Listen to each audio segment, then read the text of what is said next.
جو popular mobile shooter game ہے جو دنیا بھر میں کروڑوں پتہ نہیں کتنے لوگ کھیلتے ہیں، اور کیونکہ اس کے اندر ایک چیٹ آپشن بھی ہوتا ہے، تو یہ جو دہشت گرد ہیں، اور یہ تو اب صرف ایک کیس کی بات کر رہے ہیں، ہمیں نہیں پتا کہ کتنے اور کیسز میں اسی طرح کی کمیونیکیشن استعمال کی گئی ہے، انہوں نے اس پلیٹ فارم کو چوز کیا کمیونیکیٹ کرنے کے لیے۔ شاید اس کی وجہ یہی ہے کہ ان کو پتا ہے کہ یہ تو ایک چیٹ روم ہے گیمنگ کا، یہاں پر تو کوئی ہماری مانیٹرنگ کرے گا ہی نہیں، رائٹ؟ لوڈو سٹار میں بھی یہی ہے، ایک بہت پاپولر گیم ہے اور وہاں پر بھی آپ کسی قسم کی بھی باتیں کر سکتے ہیں۔ تو ایک مجھے بات بتائیں کہ کیا یہاں پر صرف کمیونیکیشن کی بات ہو رہی ہے یا باقاعدہ ریکروٹمنٹ بھی ان پلیٹ فارمز پر کی جاتی ہے؟ نہیں، صرف کمیونیکیشن ہی، یہاں پہ باقاعدہ ریکروٹمنٹ کی، یہاں پہ جو ریونیو جنریشن کی، جس طرح وہ پھر جو کرپٹو کرنسی وغیرہ ہے ان کے حوالے سے بھی کمیونیکیشن ہوتی ہے، اور جو اٹیکس ہیں ان کی پلاننگ بھی۔ تو یہ والی جو ہیں آن لائن جو گیمنگ ایپس ہے، تو وہ ایکسٹینسو ابھی جو اتھارٹیز ہیں خاص کر جو پاکستانی ہے وہ ٹریس کر رہے ہیں کہ یہ وہ باقاعدہ یوز کر رہے ہیں، اور سوات میں بھی یہی ہوا تھا۔ اور 2 سال پہلے ہم نے ایک بڑی سٹوری کی تھی کہ کس طرح ایک داعش خراسان نے یہاں پہ اسلام آباد میں بیٹھ کے ایک ایلیٹ سکول کے بچے کو ریکروٹ کیا تھا انہی ایپس کے ذریعے۔ تو یہ مسلسل ہم یہ ٹرینڈ دیکھ رہے ہیں اور یہ پیٹرن سامنے نظر آ رہا ہے، اور پاکستانی جو اتھارٹیز ہیں وہ ایک لمٹ تک تو اس کو وہ ٹریس کر سکتی ہے، لیکن اس پہ یعنی کنٹرول کرنا، ان کو کنٹین کرنا، وہ ان کے لیے بہت مشکل ہے، کیونکہ ان کو ایکسیس نہیں مل پا رہی۔ اس میں اگر آپ ٹیلی گرام کی بات کر لیں تو وہ بھی یعنی ریسنٹلی ان کا جو کو فاؤنڈر تھا وہ پکڑا گیا تھا، تو وہ صرف یہ کر سکتے ہیں کہ وہ ڈیلیٹ کر سکتے ہیں، لیکن ان کے اندر کیا معاملات چل رہی ہیں تو وہ اس تک پاکستان کو ٹریس کرنا وہ ایک مشکل عمل ہے، اور اس میں ایک بڑے چیلنج کا وہ سامنا کر رہی ہیں جو لوکل اتھارٹیز ہیں۔ اچھا، یہاں پر ٹیپو ہمیں یہ بھی تو بات ذہن میں رکھنی چاہیے نا کہ دنیا بھر میں اب پاکستان کے تو محدود وسائل ہیں، ہم جانتے ہیں اچھی طرح سے، امریکہ، یورپ، مختلف جو اس طرح کے جو بڑے ممالک ہیں جن کے پاس وسائل بھی ہیں، جن کے پاس ٹیکنالوجیکل نو ہاؤ بھی ہے وغیرہ، وہ بھی انکرپٹڈ اور اس طرح کی کمیونیکیشنز کو کاؤنٹر کرنے میں زیادہ کامیاب نہیں ہمیں نظر آ رہے۔ اور یہاں پر صرف یہ جس کو ہم یہ داعش یا القاعدہ کی ہم بات نہیں کر رہے، میں ابھی پڑھ بھی رہا تھا کہ جو رائٹ ونگ گروپس ہیں امریکہ میں، قوم پرست اور نسل پرست، وہ بھی اس کو کافی استعمال کر رہے ہیں۔ تو حل تو اس کا میرا خیال ہے کہ دنیا میں کسی ملک کے پاس نہیں ہے۔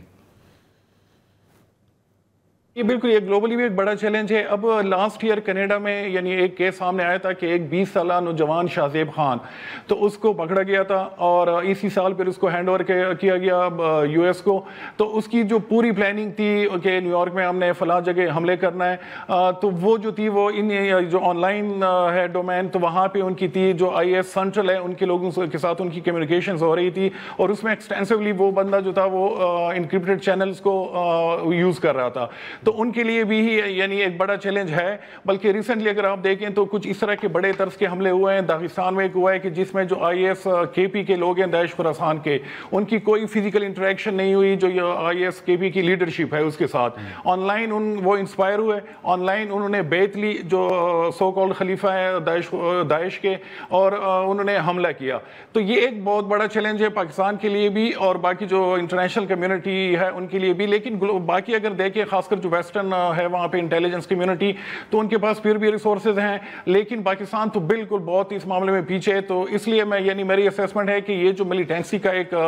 مسئلہ ہے تو پاکستان اکیلے اس کو ڈیل نہیں کر سکتا۔ اس کے لیے کاؤنٹر ٹیررزم کے حوالے سے جو باقی ممالک ہیں، اس میں خاص کر چائنا، یعنی چائنا کے حوالے سے کہا جاتا ہے کہ وہ بہت زیادہ یعنی آگے اس معاملے میں جو کمیونیکیشن ٹیکنالوجی ہے، تو ان کی ہیلپ اگر لی جائے تو میرے خیال میں یہ ایک اچھا افیکٹو ہوگا کاؤنٹر ٹیررزم کے حوالے سے۔ اچھا، ایک اور بات یہ ہے کہ اب ایک ہمارے ذہن میں ہمیشہ ایک تصور ہوتا تھا، اب آپ دیکھیں کہ ورچوئل ورلڈ میں جو ہوتا ہے اس کے پھر ریئل لائف کانسیکوینسز بھی ہیں نا۔ آپ نے داعش کی بات کی، آئی ایس کے پی کی، اور ہم جانتے ہیں کہ کچھ سال پہلے یہ ایک بہت بڑی دہشت گرد تنظیم سمجھی جاتی تھی، ان کی جتنی بھی مختلف فرینچائزز دنیا میں ہم نے دیکھی، لیکن اس کے بعد پھر ان کو کافی نقصان بھی کا سامنا کرنا پڑا، ان کے جو ٹیریٹریز تھی وہ وائپ آؤٹ ہو گئی۔ لیکن آن لائن دنیا میں ابھی بھی یہ ہم کہہ سکتے ہیں کہ ایک طرح سے بیسٹ ایگزامپل ہے، لفظ شاید نہیں استعمال کرنا چاہیے، ایک دہشت گرد تنظیم کا جو آن لائن اپنی ریکروٹمنٹ ابھی بھی ان حالات میں بھی ایک ڈی سینٹرلائز انداز میں کافی کامیابی سے کی جا رہی ہے. ہاں بالکل، داعش خراسان جو تھا ابھی افغان جو طالبان ان کی طرف سے جو ان کے خلاف آپریشن کیے گئے، پھر پاکستان کے اندر بھی، تو اس کے وجہ سے یعنی وہ کافی کمزور ہو چکی ہے فزیکلی. میں ابھی بھی یہ کہتا ہوں کہ آن لائن جو ان کی پریزنس ہے وہ بہت زیادہ ایکسٹینسو ہے، وہ جتنے بھی باقی گروپس ہیں ان سے زیادہ ہیں. اور یعنی اس کے بارے میں یہ خود وہ کلیم کرتے ہیں کہ ابھی ہمیں چاہیے کہ جو فزیکل ورلڈ ہے اسے مائگریٹ ہو کے ہم سائبر ورلڈ میں چلے جائیں. اور ابھی بھی جو ویسٹرن یعنی جو سٹی کے لوگ ہیں ان سے اگر آپ بات کر لیں تو وہ ابھی بھی سب سے بڑا جو تھریٹ سمجھتے ہیں تو وہ ISKP کو سمجھتے ہیں، یعنی US ہو، کینیڈا ہو یا باقی جو کنٹریز ہیں یورپ کے، کہ مین لینڈ کے لیے وہ سب سے بڑا خطرہ ہے. اور مسلسل ان کی طرف سے اٹیمپٹس کی جاتی ہیں کہ آن لائن لوگوں کو انسپائر کر کے یعنی کہ وہاں پہ اور ویسٹرنائز جو ہیں وہاں پہ کہ آپ نے وہیں پہ لوکلی حملہ کر لیں. اب ریسنٹلی ایک اور یعنی آپ انٹرسٹنگ ایک وہ اسیسمنٹ آئی ہے US انٹیلیجنس کمیونٹی کی جانب سے، تو انہوں نے القاعدہ کے حوالے سے بھی، خاص کر جو ان کا یمن میں برانچ ہے، تو ان کے حوالے سے بھی یہ انہوں نے یعنی اسیسمنٹ دیے کہ یہ بھی بہت زیادہ آن لائن جو ہے یہ کام کر رہی ہے اور انسپائر کرنے کی کوشش کر رہی ہے کہ مقامی جو یعنی سٹیزن ہو، چاہے US کے ہو چاہے یورپ کے ہو، کہ اس کو اپنے حملوں کے لیے استعمال کر لیں. تو میرے خیال میں دونوں کی طرف سے کوششیں ہو رہی ہیں کہ وہ بجائے یہ کہ وہ فزیکلی اس میں زیادہ نقصان اٹھانے کا بھی خطرہ ہوتا ہے کہ ہم آن لائن جو ہے وہ اٹیکس جو ہیں وہ پلان کر سکیں اور اس کے ذریعے معاملات آگے بڑھا جا سکیں. ٹھیک ہے، ہماری گفتگو جاری رہے گی. Let's take a break. Welcome back. دہشت گردی کے فروغ میں اور دہشت گردی کی روک تھام میں ہائی ٹیک لیول پہ کیا چل رہا ہے، یہی ہمارا موضوع گفتگو ہے احسان اللہ ٹیپو محسود سے. احسان صاحب، میں نے آپ کا جو آرٹیکل ڈان میں پڑھا تو اس میں سے کچھ پوائنٹس مجھے بہت انٹرسٹنگ لگے اور اس کی وجہ سے مسائل شاید اور بڑھ گئے ہیں. مثلاً جو سوشل میڈیا پلیٹ فارمز ہیں یا سوشل میڈیا اکاؤنٹس ہیں جو ٹیررزم کو روکنا چاہتے ہیں ان کی طرف سے بھی بے پناہ ہیں، اور جو ٹیررزم پھیلانا چاہتے ہیں ان کی طرف سے بھی بے پناہ ہے. اور مزے کی بات ہے کہ ان میں سے اکثر پہ بلو ٹک جو ہے وہ لگا ہوا ہے، یعنی بلو چیک. اس کا مطلب یہ ہے کہ میں اگر ان اکاؤنٹس کو پڑھوں تو میں سیریسلی پڑھوں گا کہ یار بلو چیک لگا ہوا ہے، یہ ایسا ویسا اکاؤنٹ نہیں ہو سکتا. جو $5 مہینے میں آپ لے سکتے ہو. دوسرا مسئلہ یہ ہے کہ جو زیادہ تر ہیں جو اس طرف سے بھی اور اس طرف سے بھی، وہ والنٹیئرز ہیں، رضاکار ہیں. وہ ایسا نہیں ہے کہ کوئی پیسے کے چکر میں یا کسی اور لالچ میں، وہ ایک مشنری جذبے سے سرشار لوگ ہیں. اور ہو سکتا ہے کہ وہ ان تنظیموں کے ایجنڈے سے پوری طرح متفق نہ بھی ہوں، لیکن بہرحال وہ ہائی ٹیک جو ان کی صلاحیتیں ہیں وہ اپنے تئیں استعمال کر رہے ہیں، اور ضروری نہیں ہے کہ ان میں سے کسی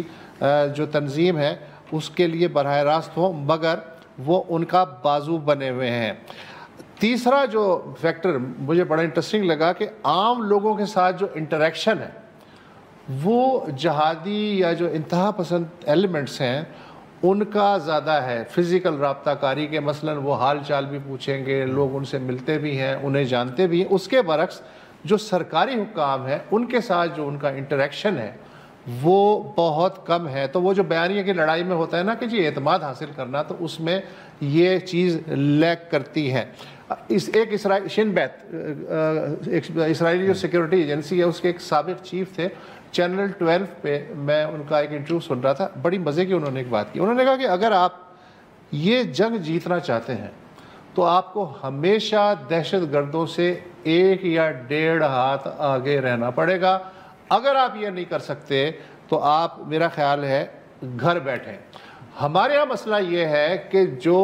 ادارے ہیں یا ان سے منسلک افراد ہیں یا ان کے جو ہے ویل وشرز ہیں، وہ اپنی انرجی کہاں لگا رہے ہیں؟ جڑ سے اکھاڑ دیں گے، کمر توڑ دیں گے اور برداشت نہیں کریں گے. یہ وہ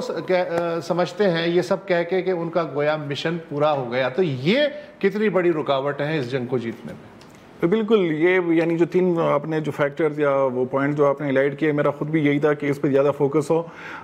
فزیکل میں اگر اس کی ایکسیس کی ایک بات وہ بتاؤں کہ وزیرستان کی اگر مثال ہے, میں خود وہیں سے ہوں, کہ وہاں پہ جو ڈی سی ہے یا تحصیلدار ہیں یا وہاں پہ ڈی پی او وغیرہ یا باقی جو سیکیورٹی فورسز ہیں تو وہ خود یعنی باہر جو ہے وہ نقل و حرکت نہیں کر سکتے, لیکن جو پاکستانی طالبان کے لوگ ہیں وہ آپ کو وہاں پہ نظر آئیں گے کیونکہ لوکل بھی ہیں اس میں. تو میرے خیال میں کہ یہ وہ جو ہے اس کی وجہ سے یعنی ان کی ایکسیسیبلٹی, ان کا پروپیگنڈا وہ لوکل لوگوں کو زیادہ میسر ہے بجائے یہ کہ اسٹیٹ کیا چاہ رہا ہے اور ان کا ناریٹو کیا ہے. اور اکثر ہم یہ بھی دیکھتے ہیں جو اسٹیٹ کا ناریٹو ہے وہ آرگینک طریقے سے آگے سامنے نہیں آتا کہ جس پہ بندہ یقین کر سکے. تو اور ہمیشہ یعنی یہاں پہ یعنی اس کی وجہ سے ایک جو ریاستی ادارے ہیں ان کو یعنی بیک فٹ پہ جانا پڑتا ہے. اس میں یعنی جو جہادسٹ ہیں وہ ان کو یہ چیز ریئلائز ہو چکی ہے